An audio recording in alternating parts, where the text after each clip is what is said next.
reçu l'Esprit céleste, nous avons trouvé la voie véritable.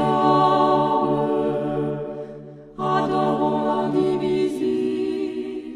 Nouvelle émission avec le Père Ménas-Marie. C'est bien ça, il faut rajouter Marie chaque fois, je Non, crois. on n'est pas obligé. Quand j'étais au grand séminaire catholique, Oui. tous les prêtres et les séminaristes m'appelaient par Marie. Marie, d'accord. Voilà. Et quand je suis devenu orthodoxe, c'est Ménas. Et moi, j'ai dit, par rapport à ma fidélité avec mes frères catholiques, on Oui. peut toujours m'appeler par Père Ménas de Marie. De La Marie, garde. le 2 Mais important. Marie n'est pas mon prénom de naissance comme Ménas. Ce sont mes noms D'accord. religieux. Très bien. Donc, je suis en compagnie du Père Ménas de Marie. Marie qui l'affectionne beaucoup, puisque vous avez dû voir le nombre d'émissions que le Père Ménas a consacrées à Marie. Nous sommes donc le dimanche 21 2024. J'espère que vous avez passé une excellente semaine et que vous êtes tranquillement installés pour écouter la bonne nouvelle, comme on pourrait dire dans les églises, avec le Père Ménas. Mon Père, je sais qu'aujourd'hui, vous avez une nouvelle importante à nous communiquer. On en parlera en fin d'émission. Mais je vous sens tellement comblé de joie par ça que votre joie aussi transfigure un petit peu sur moi. Donc, je suis content de vous voir heureux. Pourquoi vous dites que Marie est la nouvelle arche d'alliance? Alors, quand nous lisons les récits de l'Annonciation et de la visite de Marie à Élisabeth, l'ange est venu voir Marie, lui a dit une phrase, Marie va rendre Élisabeth, va visiter Élisabeth. Quand on prend ces deux récits, Annonciation et Visitation, si on les compare avec certains chapitres de l'Ancien Testament, nous découvrons que l'intention de Luc, qui a écrit ces textes de l'Annonciation et de la Visitation, est de nous présenter Marie comme l'arche d'alliance.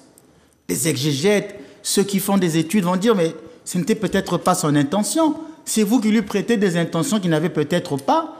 Peut-être que Luc ne voulait pas affirmer que Marie soit l'arche d'alliance. Alors je voudrais dire, si lui n'avait pas cette intention, l'Esprit Saint, lui, voulait bien nous conduire à cette vérité, puisque les Écritures sont inspirées de l'Esprit Saint. Luc a dû écrire un récit, peut-être qu'il le dépassait, mais c'est le Saint-Esprit qui veut nous montrer que Marie est l'arche d'alliance. Prenons deux chapitres bibliques. Exode chapitre 40, le verset 35 à 48, dit ceci. La nuée de la gloire de Dieu recouvre la demeure où se trouve l'arche. Donc il y avait l'arche d'alliance et il y avait la nuée de la gloire de Dieu, qu'on appelle la Shekinah, qui descend pour couvrir l'arche d'alliance. Et le mot recouvrir, en grec, c'est episkiazo. Episkiazo.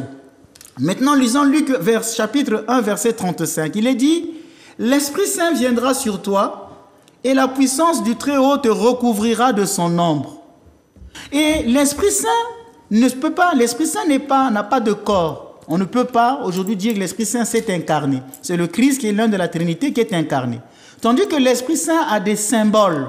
Il peut être à la fois l'eau, le feu, la lumière et la nuée.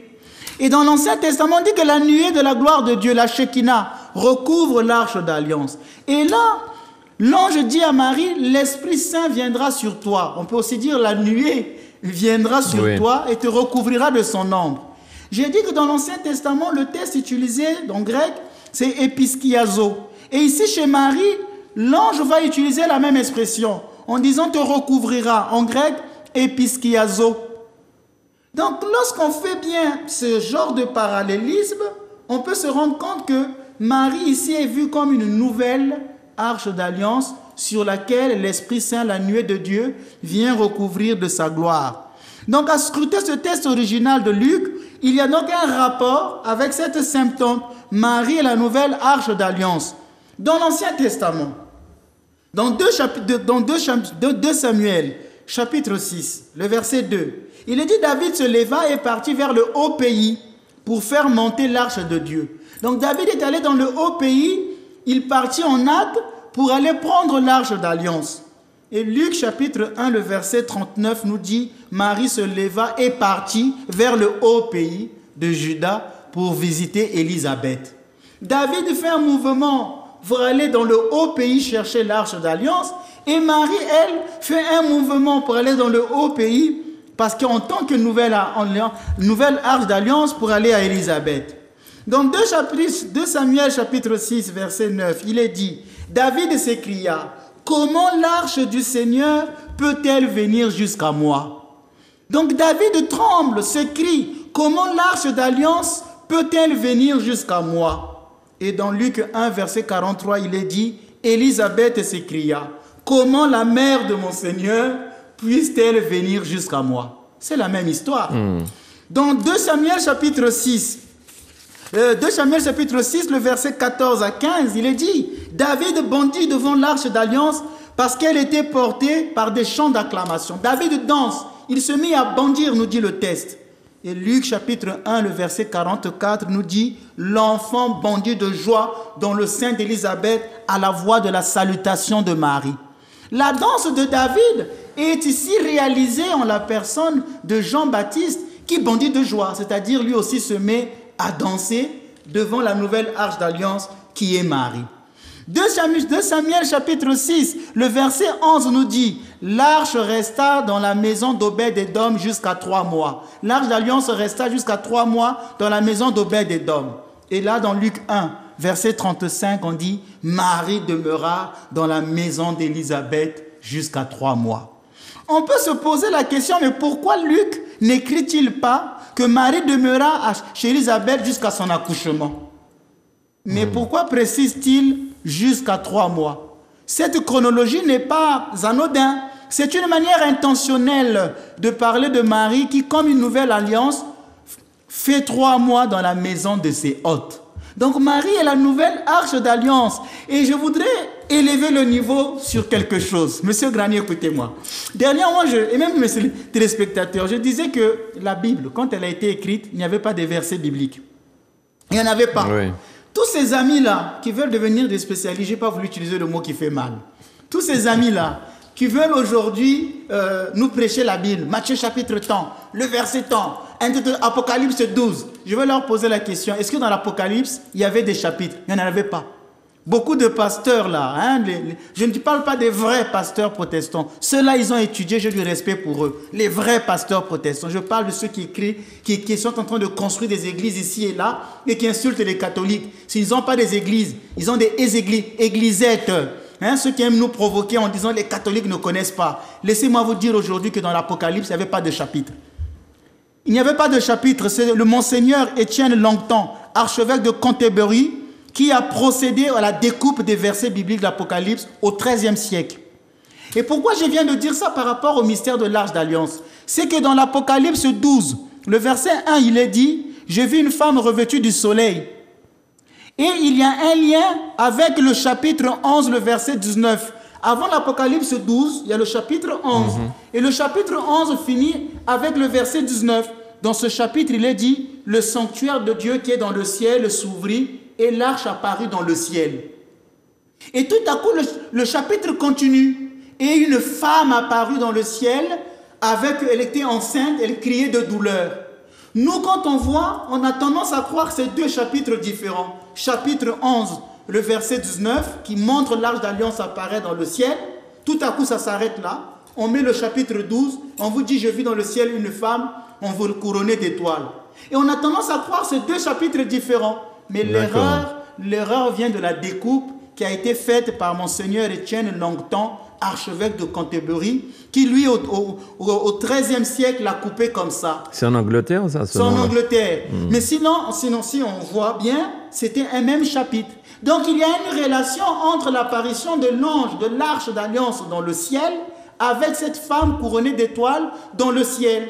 Il est vrai que cette femme est le symbole de l'Église. L'interprétation mariale du texte est un peu forcée. Mais je voudrais vous dire quelque chose devant mes téléspectateurs. Dernièrement, je vous disais que quand le Christ reviendra à la fin des temps, ce qui apparaîtra dans le ciel sera le signe de la croix. Si on voit bien dans ce chapitre l'apparition de la femme au ciel, je voudrais vous dire que quand l'heure du Christ arrivera, viendra aussi l'heure de Marie, parce qu'elle est l'inséparable. Parmi les signes qui montrera la fin des temps, il y aura aussi le signe de la Vierge Marie. C'est pourquoi on la voit comme arche d'alliance qui apparaît dans le ciel. Ce signe-là de Marie qui apparaîtra dans le ciel sera déjà prélude à l'apparition du Christ. Donc on ne peut pas séparer Marie de Jésus. Oui, Marie est la nouvelle arche d'alliance. Très bien. Quel était le caractère, mon Père, sacré, le caractère sacré de cette arche alliance et quel est son lien avec la Vierge Marie? Alors là, que tous mes téléspectateurs me suivent. Aujourd'hui, nous sommes simplement en train de lever le niveau. Nous sommes en train de lever le niveau, monsieur Grani. Je suis déjà au ciel. Laissez-moi vous expliquer, depuis le ciel, cette contemplation. Laissez-moi vous l'expliquer. Quand Dieu avait demandé qu'on puisse créer l'arche d'alliance était recouverte d'or pur. Toute l'arche d'alliance était recouverte d'or pur. Cela symbolisait sa sainteté. Et il y avait des chérubins au-dessus qui s'inclinaient devant l'arche d'alliance. L'arche d'alliance était portée à l'aide de barres en or, car il était strictement interdit à des hommes de la toucher. On n'avait pas le droit de toucher l'arche d'alliance chez les Juifs. Or, il arriva que l'arche fut dérobée. Les Philistins avaient volé cette arche d'alliance. Et le texte de la Bible nous dit que les Philistins furent touchés, frappés par des tumeurs, que nous pouvons aujourd'hui traduire par des hémorroïdes. C'est dans 1 Samuel 5, le verset 1 à 12. Ils ont volé l'arche d'alliance et Dieu les a frappés de tumeurs. Uza, dans la Bible, fut tragiquement puni pour avoir touché l'arche sans les barres, ce qui provoqua la peur de David. David, ayant vu que Uza avait osé toucher l'arche d'alliance, fut puni. Il en est mort. Parce que l'arche d'alliance, on ne pouvait le toucher, c'est l'intouchable. C'est pourquoi il y avait des barres, on ne pouvait pas toucher. C'était recouvert d'or pour montrer sa sainteté exceptionnelle. Il y avait des chérubins. C'est maintenant, si l'on voit bien, si l'arche ne pouvait pas être touchée, c'est cette sainteté, c'est cette crainte sacrée. David a eu peur. Comment l'arche d'alliance peut-elle venir dans ma maison? A-t-il dit? Nous l'avons dit tout à l'heure. On peut donc comprendre que Joseph a ressenti devant le mystère de la naissance virginale cette même crainte. Marie est plus grande que l'arche d'alliance, car elle est exempte de toute souillure. L'arche d'alliance était recouverte d'or pour montrer sa sainteté. Marie est recouverte de l'Esprit Saint. L'Esprit viendra sur toi et te couvrira de son ombre. C'est pourquoi dans la plupart des icônes orthodoxes, la Vierge Marie porte un habit rouge. C'est vrai qu'ici, j'avais apporté une icône où elle est en bleu. Ce n'est pas défendu. Mais je dis qu'elle est souvent en habit couverte de rouge parce que ce rouge symbolise que l'Esprit Saint enveloppe Marie. Et donc Marie, comme dans cette icône que Manuela nous a montrée, la Vierge Marie recouverte d'un manteau rouge et les 3 étoiles qui sont autour d'elle, à la tête et aux 2 épaules. Une étoile symbolise qu'elle est vierge avant la naissance, elle est vierge pendant et elle est vierge après. Et l'Esprit Saint la recouvre de son ombre comme l'arche d'alliance. Puisqu'il était interdit de toucher l'arche d'alliance, Joseph ne pouvait donc pas toucher Marie. À cause de ce caractère, elle est parfaitement pure et sainte. Elle est l'intouchable pour aucun homme. Donc quand les gens disaient, mais comment Joseph? On aurait-il pu garder ça? Comment Joseph? J'ai expliqué ça pendant beaucoup d'émissions. Mais je gardais aussi cet élément, mais je m'attendais au débat. C'est pourquoi je dis que je n'avais pas tout dit. Parce que si ces gens-là venaient là, on allait se confronter au mystère de la nouvelle arche d'alliance. Je pense qu'il y en a beaucoup qui allaient quitter ce plateau sans parler. Alors, si le bois de l'arche était même... Donc, ce bois était saint et ce bois était incorruptible. Alors, combien plus le corps de Marie, la nouvelle arche d'alliance, devait-il non seulement être saint et incorruptible, mais libre de tout acte charnel. Le corps de Marie a été uni au corps du Christ. Et il est évident que Joseph ne pouvait pas connaître cette femme parce qu'elle est l'intouchable comme l'arche d'alliance. En d'autres termes, M. Grani, les choses saintes, comme l'arche d'alliance, nous les réservons en l'honneur de Dieu. Toutes les choses saintes, nous les réservons toujours en l'honneur de Dieu. Il n'est donc pas convenable que là où le Seigneur est passé, d'autres enfants y passent. La virginité perpétuelle de Marie, c'est le respect du sein que Dieu a porté. Je vous ai dit que le fait que Jésus soit mis dans le sein de Marie, son sein est devenu plus vaste que les cieux, puisque le Christ ne peut être contenu par aucun endroit. Quand le prêtre orthodoxe encense l'autel, sous les 4 côtés, il dit « Dans le tombeau par ton corps, dans les enfers par ton âme, comme Dieu au paradis avec le larron, tu étais sur le trône avec le Père et l'Esprit, ô Christ qui remplit tout et qu'aucun lieu ne peut contenir. » Le Christ remplit tout et aucun lieu ne peut contenir. Or, le Christ est laissé contenir dans le sein de Marie. Donc, le sein de Marie est devenu plus vaste que les cieux. Dans ce sens-là, Joseph ne pouvait plus la connaître parce qu'elle est exempte de toute souillure. Elle est la nouvelle arche d'alliance qu'aucun homme ne peut toucher. sinon vous tomberez malade. Et comme David a eu cette crainte, comment cela se fait-il? Joseph a ressenti une crainte sacrée devant ce mystère de Marie qui pouvait accoucher sans perdre sa virginité. Eh bien voilà, donc vous avez gagné ce débat par un coup phénoménal, puisque personne n'a voulu venir vous affronter. Je ne sais pas, moi je ne voudrais pas tomber dans le péché de l'orgueil, ou en tout cas pas. Mais je dis tout simplement que ces gens-là parlent beaucoup et font beaucoup de bruit. Le bruit ne fait pas de bien. Je faisais un débat un jour à la télévision et j'ai dit à un pasteur que si je prends un bidon, je le mets avec beaucoup d'eau, ce bidon d'eau ne fera pas beaucoup de bruit.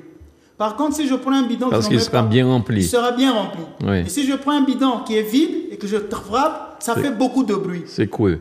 Voilà, et j'ai dit, vous les pasteurs, le défaut que vous avez, vous parlez beaucoup. Mais nous les prêtres, après ces années d'études et de contemplation, nous sommes des gens très silencieux. Vous pensez qu'on ne connaît pas ces pasteurs, ces charlatans de la foi, je le redis. Ce sont plus des bidons vides, sans eau, qui font beaucoup de bruit dans les églises. Les prêtres catholiques, les prêtres orthodoxes ne parlent pas beaucoup. Ça ne veut pas dire qu'ils ne savent pas. Donc voilà. Et moi je suis comme ça, c'est ma nature d'être un peu violent. Je l'avais dit, je suis comme un volcan. Parce que dernièrement, une image m'a fait très mal. J'ai vu un pasteur qui cassait des statues de la Vierge. Je vous le ramènerai ici. Vous dites que moi je les traite de charlatans de la foi, que moi je suis violent, et casser nos statues. Ce n'est pas plus violent. Donc je le redis, ce sont des bidons vides. Et les bidons vides font beaucoup de bruit. Et les bidons qui ont assez d'eau n'en font pas autant. Très bien. Alors mon père, vous avez dit que Marie est à l'image du prêtre. Pouvez-vous nous plonger dans ce mystère? Oui, une fois je vous ai dit que le Christ a été présenté au temple chez les Juifs le 8e jour. L'enfant devait être emmené au temple pour la circoncision. C'était le signe de l'alliance. Et chez les Juifs. Mais après, au début du christianisme, on a voulu demander est-ce que tout le monde devait être circoncis. On a dit non, ce n'est pas une obligation. Donc chez les Juifs, la circoncision était une obligation. L'enfant devait être circoncis le 8e jour. Le 8e jour symbolise une nouvelle création. Quelque chose de nouveau qui commence. C'est pourquoi le dimanche, c'est le 8e jour. Premier jour de la semaine, mais le 8e. Alors ce jour-là, il y a la première effusion de sang. Et la Vierge Marie vient avec son fils, offrir son fils au temple au 8e jour. Les gouttes du sang du Christ qui sont tombées ce jour-là sont le prélude du sang qu'il versera sur la croix. Donc Marie devient comme l'image du prêtre. Elle porte son enfant et offre ses premières gouttes de sang. Comme le prêtre à la messe offre le précieux sang du Christ vers le Père. Et c'est pourquoi j'ai toujours dit que Marie est l'image du prêtre. Elle n'est pas le prêtre, mais elle est l'image. Elle est comme l'image du prêtre qui offre le sacrifice eucharistique. Mais quand on essaie de méditer sur le mystère de Marie, Arche d'Alliance, nous pouvons retrouver cette figure. Laissez-moi vous expliquer. Dans l'Ancien Testament, l'Arche d'Alliance portait en son sein 3 grandes choses. Dans l'Arche d'Alliance, il y avait les 10 commandements, les tables de la loi. Oui. Il y avait la coupe d'or contenant la manne, donc le pain que les Juifs ont mangé dans le désert. Et il y avait la verge d'Aaron, c'est le bâton d'Aaron qui avait fleuri. Il y avait cette verge. Mais Marie, c'est actuellement la même chose, Monsieur Granier, chers téléspectateurs. La Vierge Marie portait aussi en elle 3 choses dans son sein qui est devenu plus vaste que les cieux. J'ai dit que l'Arche d'Alliance portait les 10 commandements. Mais Marie portait le Verbe de Dieu, le Logos, qui est le nouveau commandement. La nouvelle loi, c'est le Christ. Les 10 commandements, le Logos, mais c'est le Christ. Marie l'a porté dans son sein. Je vous ai dit que l'Arche d'Alliance portait dans son sein la coupe d'or contenant la manne, le pain. Mais Marie portait le pain de vie, qui est le Christ. Dans son sein, je suis le pain vivant, a dit le Christ. Et Marie portait dans son sein la verge d'Aaron, qui est le symbole du sacerdoce. Mais Marie portait dans son sein le grand prêtre, qui est le Christ, qui est sorti dans son sein, sans en ouvrir les accès, puisque le grand prêtre dans l'Ancien Testament entrait dans le sein des saints qu'une fois l'année. Le Christ, le Verbe de Dieu, le prêtre éternel, le grand prêtre est sorti du sein de Marie une fois pour toutes. Comme le grand prêtre entrait dans le sein des saints qu'une fois l'année, notre grand prêtre qui est le Christ est sorti de Marie qu'une seule fois sans en ouvrir le sein. Marie devient le saint des saints. Donc il y a une réalité ontologique entre Marie et le sacerdoce. C'est pourquoi les prêtres sont vraiment les fils de prédilection de la Vierge Marie. Donc on peut donc comprendre cela. Et Marie devient donc plus vénérable que les chérubins, puisque les chérubins n'ont pas le sacerdoce. Les anges, je vous dirai que je vous ferai un jour un enseignement sur les anges, sur la hiérarchie angélique. La plus grande hiérarchie angélique, ce sont les séraphins. Quand les séraphins se tiennent devant Dieu, ils tremblent, ils se couvrent les yeux. Souvent à la messe, quand je célèbre, quand je dis « prenez et mangez, ceci est mon corps », quand je rentre dans ce monde métaphysique, je vois les chérubins et les séraphins trembler devant le prêtre, qui s'inclinent quand je dis les paroles du mémorial. Et quand l'épiclèse commence, les séraphins sont au sol.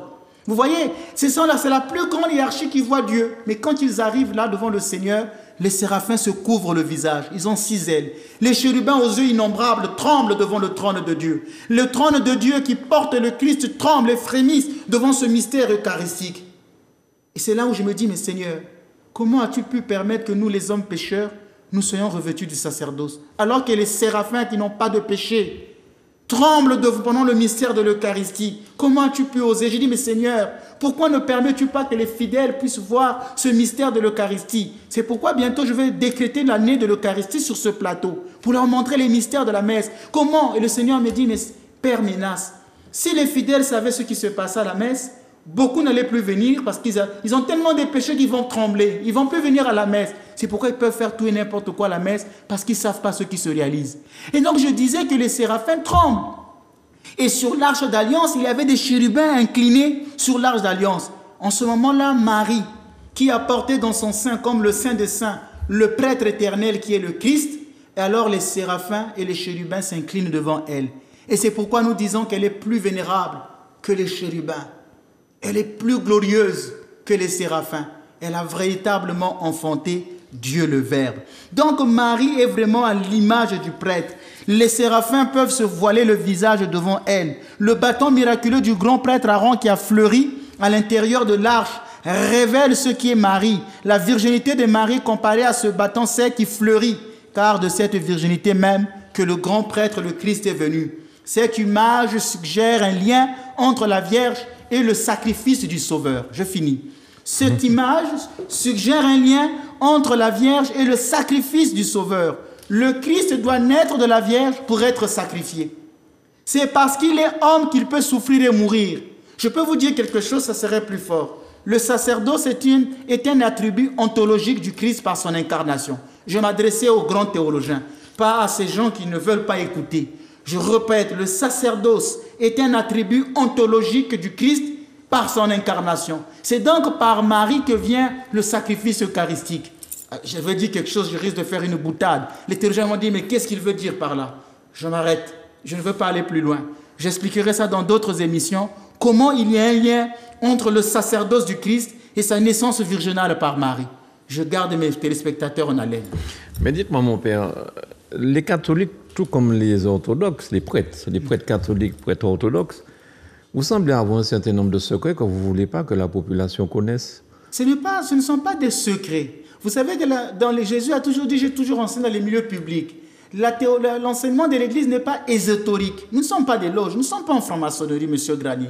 Nous ne sommes pas dans la Rose-Croix, nous sommes dans l'Église. Dans l'Église, il n'y a pas en tant que tel de secret. Mais ces niveaux de connaissance acquièrent quand même une certaine maturité intellectuelle. Je ne veux pas aller enseigner ça à des enfants. Donc, plus on grandit, plus on étudie, plus on peut apprendre. Si un fidèle qui a un baccalauréat, qui a une licence, veut apprendre la théologie, il peut aller dans des instituts de théologie.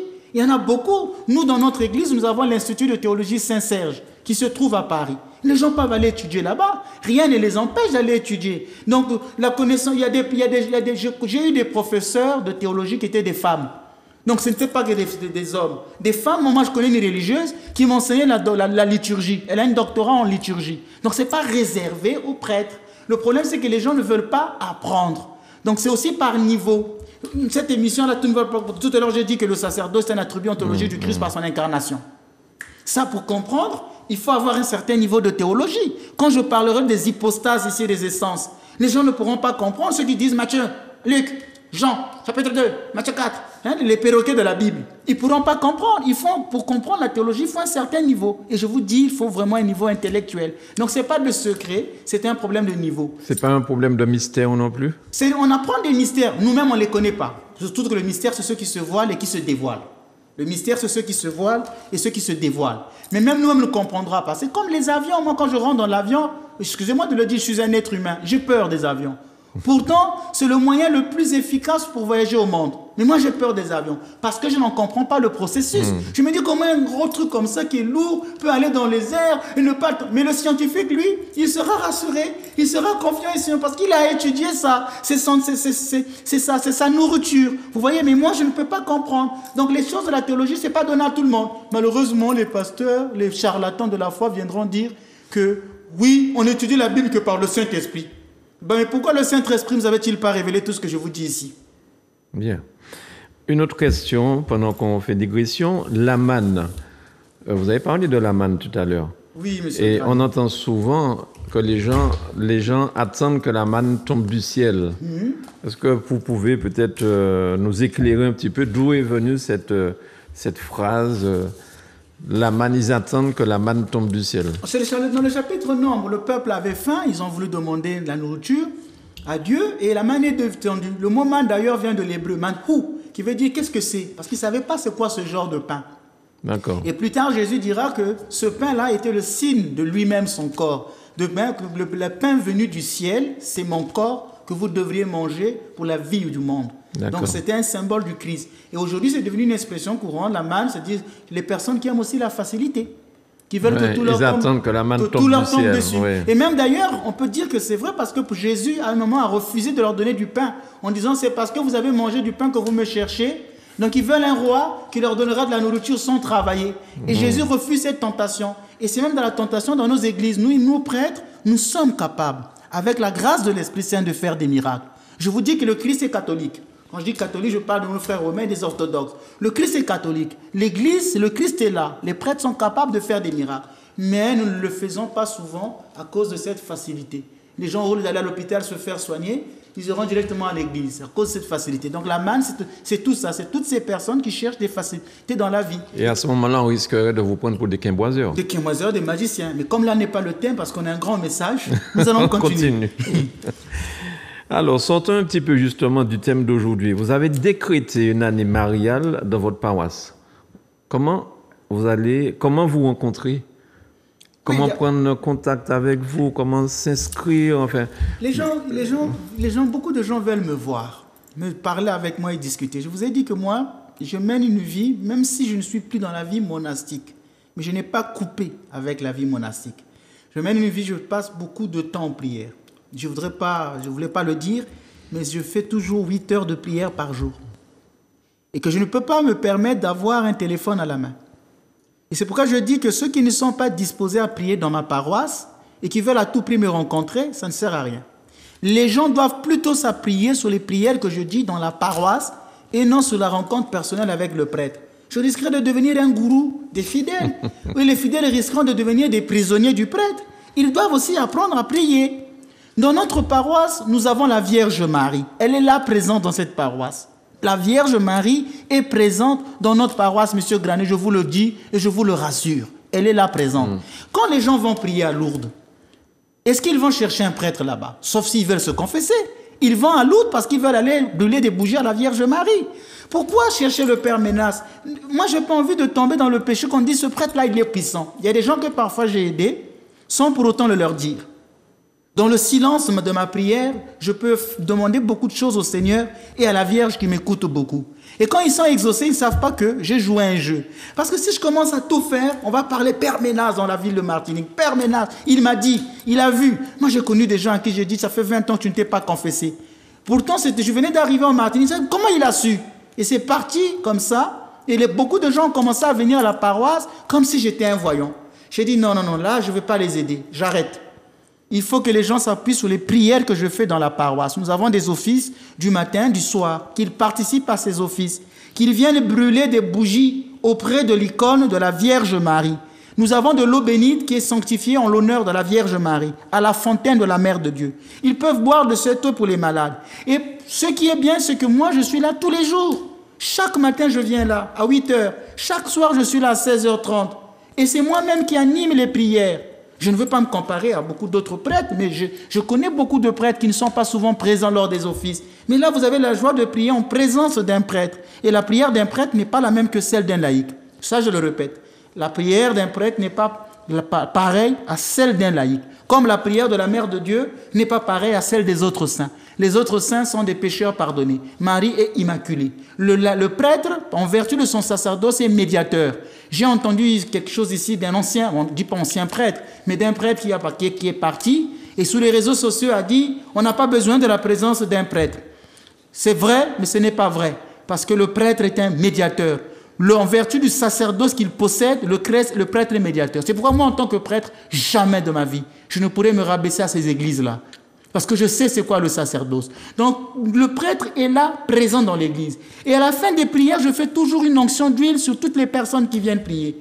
Il y a des moments après la messe, je fais une aspersion d'eau. Parfois, j'impose les mains, j'impose la croix. Je vais vous raconter une histoire. Et je finis par là. Seigneur, pardonne-moi, j'ai toujours voulu être humble, mais je suis parfois obligé de témoigner de ta puissance pour que les gens comprennent. Ce n'est pas pour parler de moi, mais pour parler de ce que tu peux faire. Je dis que j'étais dans un hôpital, je suis allé prier pour un malade. À la fin, il y a un malade qui était à côté qui me dit « Père Ménas, s'il vous plaît, priez pour moi. » J'ai dit à ce malade « J'ai déjà prié. » Et je suis sorti. Le malade a dit « Mais le prêtre là, il est violent. Comment il a pu me parler comme ça? Il ne m'a même pas touché. Il vous a imposé les mains, il vous a fait une onction d'huile. À moi, il a dit « J'ai déjà prié. » Et il est sorti. Je suis parti. Et ce malade devait se faire opérer. Elle avait des myomes, des kystes. Au moment de rentrer à la salle d'opération, le médecin dit « Vos myomes ont disparu. » Elle ne s'est plus fait opérer. Et elle s'est rappelé ce que je lui avais dit. J'ai déjà prié pour vous. Effectivement, pendant que je priais pour le premier malade, mentalement, j'étais en train de faire une prière pour ce malade à côté. Je n'ai pas voulu lui montrer que c'est moi l'auteur des miracles. C'est le Christ qui guérit. Même Marie ne fait pas des miracles. Marie demande les miracles. Pourquoi les gens viennent dans les églises et veulent devenir prisonniers du prêtre? Pourquoi ils ne veulent pas rentrer, brûler des bougies, participer à la prière et aux offices? Pourquoi ils veulent directement faire du prêtre un prisonnier, un otage, le prendre là, lui parler? Donc, parler au Christ, c'est moins important que d'aller parler au prêtre. Donc, c'est ça que je demande aux gens. Venez prier. Ne vous attendez pas seulement le Père Ménas. Le Père Ménas ne fait pas de miracle. Mais par sa prière silencieuse, Dieu l'écoute et il vous donnera beaucoup de grâce. Par exemple, au cours de la messe, le prêtre orthodoxe bénit 7 fois l'assemblée. 7 fois. Chaque bénédiction, c'est les grâces qui tombent sur les fidèles. Pourquoi ne pas participer même à cette messe pour recevoir autant de grâces et attendre seulement, moi je voudrais parler au Père Ménas. Je ne refuse pas, ça viendra. Mais je suis tellement débordé avec mon temps de contemplation, quand le temps viendra, je dirai à telle ou telle personne, venez. Très bien. Alors, vous avez dit que les gens doivent s'appuyer sur les prières, comme vous venez de l'expliquer encore. Hein. Dites dans votre paroisse plutôt que sur vous, le prêtre. Que propose donc votre paroisse? Mais la paroisse, par exemple, quand les gens arrivent, la première des choses, nous leur proposons des livres de prière. Les livres de prière adaptés à leur situation. Moi, j'ai des attaques spirituelles, tout ça. On peut donner les prières des complis ou les prières de libération. Moi, je suis malade. Il y a des offices d'intercession des malades, les prières doivent faire. Les gens aiment la facilité. Ils veulent que le prêtre fasse tout et ne veulent rien faire. Mais qu'ils apprennent à prier. Donc, ils doivent prier. On a des livres qu'on leur remet qu'ils vont faire pendant 1 mois. Alors, vous ne donnez pas le poisson au cuit, vous leur donnez la canne à pêche pour qu'ils apprennent à pêcher. Voilà. Si c'est une personne qui ne peut pas lire, par exemple, les prières, on peut leur remettre un chapelet orthodoxe pour qu'ils apprennent la prière du cœur avec. Et les prières sont accompagnées d'encens. Il y a des encens qu'on donne dans l'église. Cette odeur-là incommode le démon. Le démon ne supporte pas cette odeur. Bien qu'il soit incorporel, mais c'est au niveau spirituel que ça l'incommode. Donc vous voyez, il y a de l'encens, il y a du miron. Nous sommes la seule église, dans l'église orthodoxe, nous sommes la seule église qui donne de l'huile aux fidèles. Dans l'église catholique, il y a l'huile, les 3 huiles. L'huile des catéchumènes, l'huile des malades et le Saint-Crème. Ce sont les huiles dans l'église catholique. Ces huiles-là sont réservées qu'aux prêtres et aux évêques. Mais dans l'église orthodoxe, les fidèles peuvent recevoir de l'huile pour des onctions simples. C'est pourquoi je dis que nous sommes la seule église qui donne ça.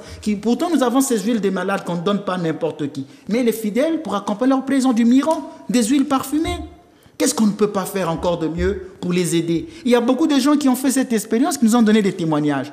Ensuite, les gens demandent les messes. J'avais dit ici que nous, dans notre paroisse, 30 jours de messe, on ne fait pas du commerce, c'est une loi. À l'époque, quand les gens partaient voir les prêtres dans les temples, ils apportaient des animaux. Il y a des gens qui apportaient des fruits. Ça a toujours été comme ça. Et dans l'Exode 23 dit, tu ne te présenteras pas au Seigneur les mains vides. Et pour que les prêtres puissent vivre, on leur demande d'apporter une offrande. Il y a quelqu'un qui nous a dit, votre demande de messe, c'est la simonie. C'est-à-dire qu'on vend les choses sacrées. Je leur ai dit, vous me dites que moi je fais de la simonie. Excusez-moi, je vais dire quelque chose. Ce n'est pas pour faire une guerre des clochers. Dans l'église catholique, 30 jours de messe, c'est presque 580 €. Dans ma paroisse, c'est 50 €.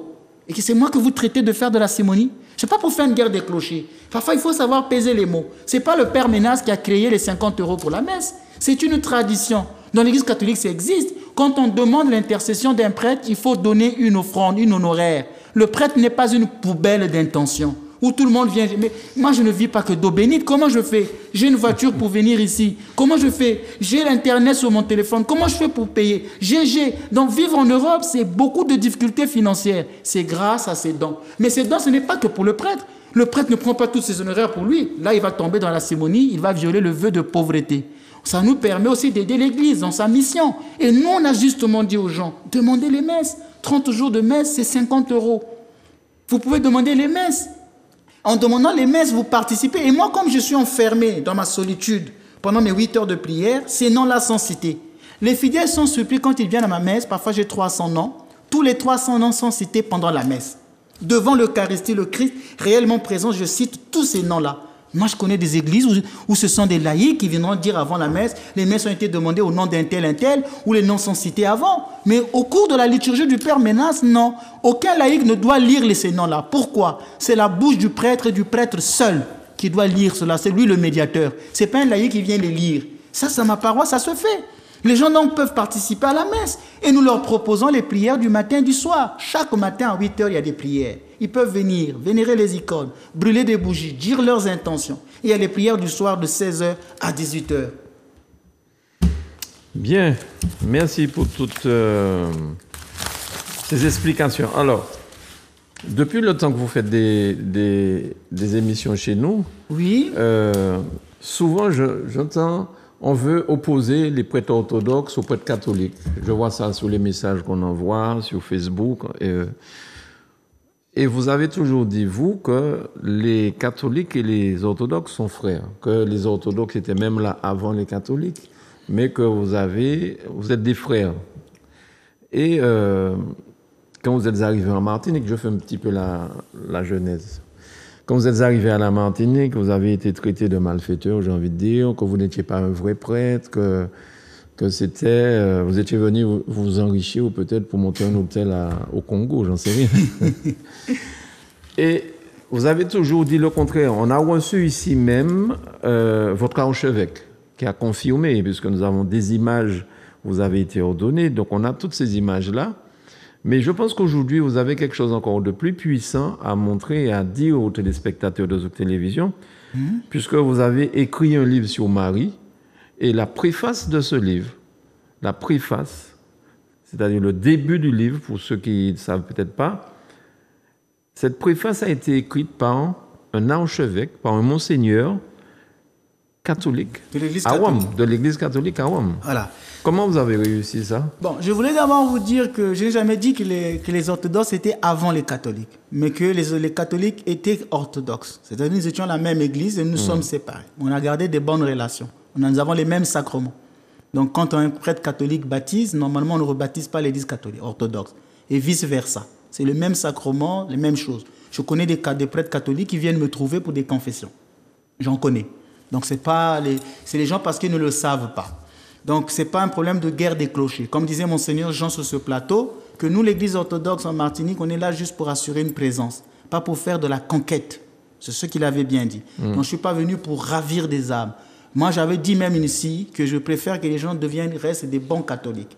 Par contre, je peux prendre des catholiques qui ont vraiment abandonné leur foi pour qu'ils ne se perdent pas. Je le remets au niveau de l'Église. Et j'ai toujours dit que je suis devenu orthodoxe, pas pour être l'ennemi des catholiques. Je ne suis pas l'ennemi des catholiques. Pour le montrer, mon livre, effectivement, a été préfacé par un archevêque catholique, un archevêque métropolitain catholique. Au même titre, par exemple, que Monseigneur Macaire, qui lui est archevêque de Saint-Pierre, on dit Fort-de-France et pas quoi. Ici en Martinique, disons-le. En France, il y a eu par exemple l'ancien archevêque de Paris, c'est Monseigneur Aupetit. Il y a eu le cardinal André 23, que j'ai déjà rencontré une fois dans une ruelle, et avec qui on a discuté. Il y a par exemple beaucoup d'évêques dans le monde. Et tous ces évêques-là sont des évêques catholiques de l'Église de Rome avec leur pape qui est François. Et l'évêque qui a fait la préface de mon livre, c'est Monseigneur Bienvenu Manamika Bafuakwaou, que vous voyez sur ce plateau. C'est un évêque, un archevêque catholique. de la même église que Monseigneur Macaire, que tous les autres évêques. Donc ce n'est pas un faux évêque, c'est un vrai évêque. Si quelqu'un doute, qu'il demande aux prêtres catholiques qui sont sur cette île. Ils peuvent même aller appeler Monseigneur Macaire pour lui demander, c'est vraiment un évêque de votre église? Il vous dira oui, c'est un évêque catholique. Alors, je ne parle pas de lui pour en faire un trophée. Je ne fais pas un trophée ou triomphalisme. Mais c'est pour montrer le fond de ma pensée, pour dire, mais je suis frère de tout le monde. D'ailleurs, même le livre, ce n'est pas un trophée. Vous voyez, ce n'est pas un trophée. Mais je le montre pour dire que, j'ai toujours dit que beaucoup de prêtres catholiques, on discute. Ce n'est qu'en Martinique que j'ai senti cette guerre des clochers. C'est le seul lieu. En France, c'est des catholiques qui me prêtaient des églises. Ici, on a même demandé, on n'a jamais eu de réponse. Je le dis ici à la télévision. C'est le seul lieu où j'ai senti cette guerre des clochers. Si au début, ils ont fait un communiqué sur moi, que Monseigneur Macaire a enlevé, j'ai toujours dit que ce n'était pas la position officielle de l'Église catholique de Martinique. Il s'agissait d'un malentendu, d'un quelqu'un qui est diacre et qui a publié ça. Et c'était sur les réseaux. Et j'ai dit que vous voulez une guerre des clochers? Peut-être qu'ils avaient des raisons, mais ils n'avaient pas raison. Moi, ce que je déplore, c'est qu'ils ne m'ont jamais demandé pardon. Ils ne m'ont jamais écrit une lettre de demander pardon. Ils ont gardé le suspense. Et j'ai comme toujours dit que je porte sur moi ce qu'on appelle ici un préjudice moral. Parce qu'il y a beaucoup de gens sur l'île qui continuent à croire à ce qui avait été dit, alors que c'est du passé. Je pardonne. Je ne suis pas venu pour faire polémique. Mais pour montrer ma bonne foi, mon évêque est venu ici. Pour montrer ma bonne foi, j'ai dit, mais je suis prêtre. Et je dis, si j'étais un menteur, qu'on fasse un communiqué encore. Pour dire, non, ce n'était pas un prêtre. Parce qu'il y a des gens qui viennent quand même dans mon église et prier. Tout ce que je fais, si j'étais un faux prêtre, je les emmènerais en enfer. Bon, on préfère peut-être faire des communiqués sur moi que sur un prêtre qui s'en va et qui crée une église. On n'en parle pas. Donc, moi, ici à la télévision, avec les dernières minutes qui me restent, je voudrais lire respectueusement, je remercie Monseigneur, je voudrais vous lire la préface de Monseigneur Bienvenu, qui est l'archevêque de l'Église catholique, sur mon livre. J'ai du temps pour cela? Allez-y, mon père. Il m'aurait fallu 2 mois pour lire et relire le livre dédié à Marie-Ève Nouvelle. Il a fallu ce temps pour comparer et faire la part des choses dans le but d'une préface cohérente avec la foi chrétienne catholique en général.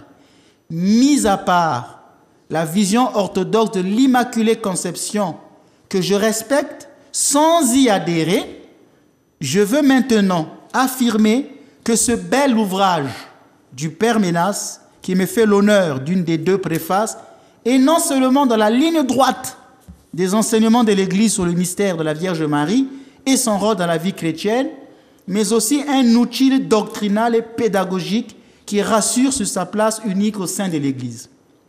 Partant de sa dévotion personnelle, renforcée par la présence très prononcée de Marie dans la liturgie, la prière, les rites et les symboles orthodoxes, le Père Ménas mène un combat d'éclaircissement, de reconnaissance et je dirais même d'honnêteté contre ce que je qualifierais de guérilla spirituelle, organisée par un certain nombre d'églises pentecôtistes dites de réveil.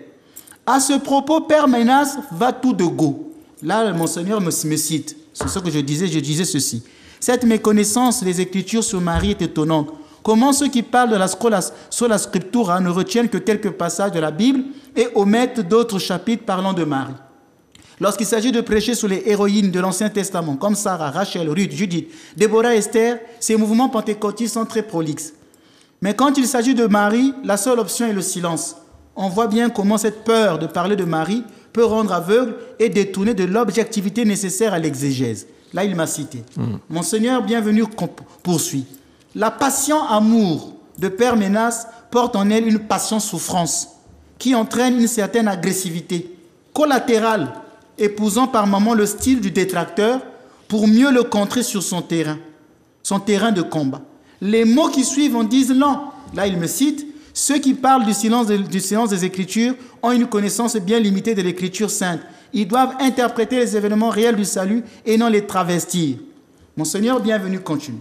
C'est dire que par cet ouvrage, qui est un voyage, au cours duquel il nous livre ses convictions profondes, le Père Ménas voudrait à la fois dissiper l'équivoque au sujet d'une jeune juive de Palestine nommée Marie et inciter les dévots à approfondir leur lien de communion avec elle, celle que Dieu a choisie pour en faire sa mère et sa maman. Au fil de ces pages, le Père Ménas fait l'apologie de la Mère de Dieu et s'en explique avec habileté. Avec lui, nous découvrons la beauté et la joie de la proximité de celle qui a déclaré à 6 reprises dans les évangiles: comment cela se sera-t-il puisque je suis vierge? Je suis la servante du Seigneur, qu'il me soit fait selon ta parole. Mon âme exalte le Seigneur.